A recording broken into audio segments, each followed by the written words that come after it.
Now, it's evident from all that Dr. Ali has said in the past, and of course, this is just standard fare for Muslims, it's taught in the Quran as well, that Jews and Christians are the people of the book, people to whom Allah, the putative author of the Quran, the alleged author of the Quran, gave revelation. Allah, according to the Quran, allegedly gave things like the Torah, the Psalms, and the Gospel. And yet, as Shabir and other Muslims believe, all of those previous revelations from Allah were corrupted. The Torah that Allah allegedly gave was corrupted. The Psalms that Allah allegedly gave were corrupted. The gospel that Allah allegedly gave was corrupted.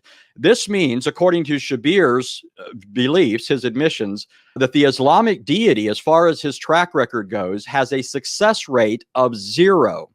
Or, to put it more positively, Allah's fail rate is 100%. And in light of the fact that we have manuscripts of the New Testament stretching all the way back to the 2nd century, which are among those that Dr. Ali believes have been corrupted, this means that Allah not only failed to preserve his alleged word in the long run, but he failed right out of the gate.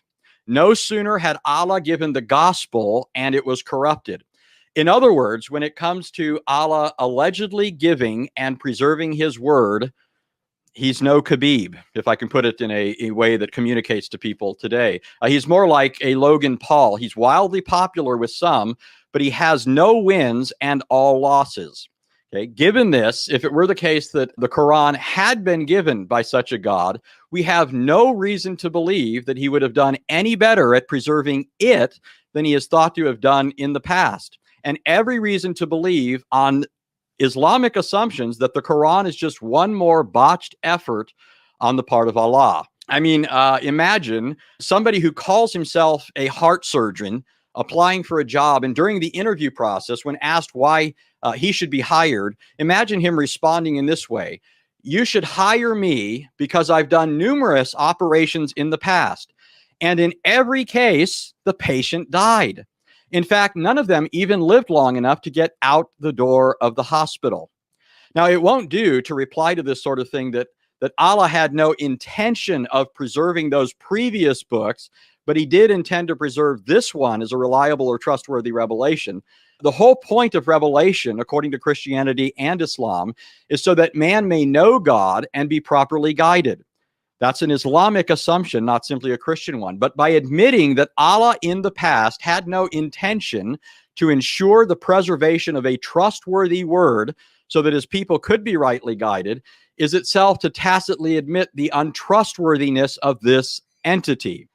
Such a reply would be no better than the heart surgeon saying, you can't count my previous failures against me because, after all, I didn't intend for those previous patients to live.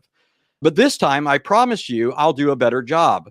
Okay? Just like we don't have any good reason to trust someone who lacks any evidence of his trustworthiness, all the more should we not trust someone who has tacitly admitted that he was not trustworthy in the past, that he, moreover, intentionally failed. The idea that Allah gave a revelation to rightly guide people, by the way, only for it to be virtually immediately corrupted so it couldn't guide anyone, and in fact would misguide billions of people, is not only evidence of Allah's untrustworthiness, but it also belies profound foolishness, I think. The reason that Christians, such as myself, reject the Quran is precisely because it contradicts what the true God revealed. But according to Islam, I'm believing in a book that was really given by Allah, a book that he either couldn't preserve or didn't want to preserve. Okay, what is this but to say that Allah is at cross purposes with himself? In the Quran, Allah is trying to get people to believe what he says, and the very reason they don't believe what he says is because of his alleged previous revelations that he gave them and let or intended to be corrupted.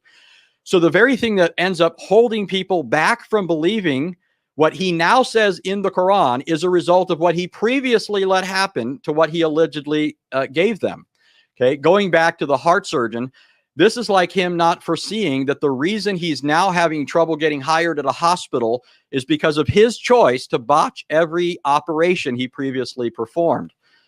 From all of this, I think it's apparent that such a being as we're being presented with in the Quran is not trustworthy.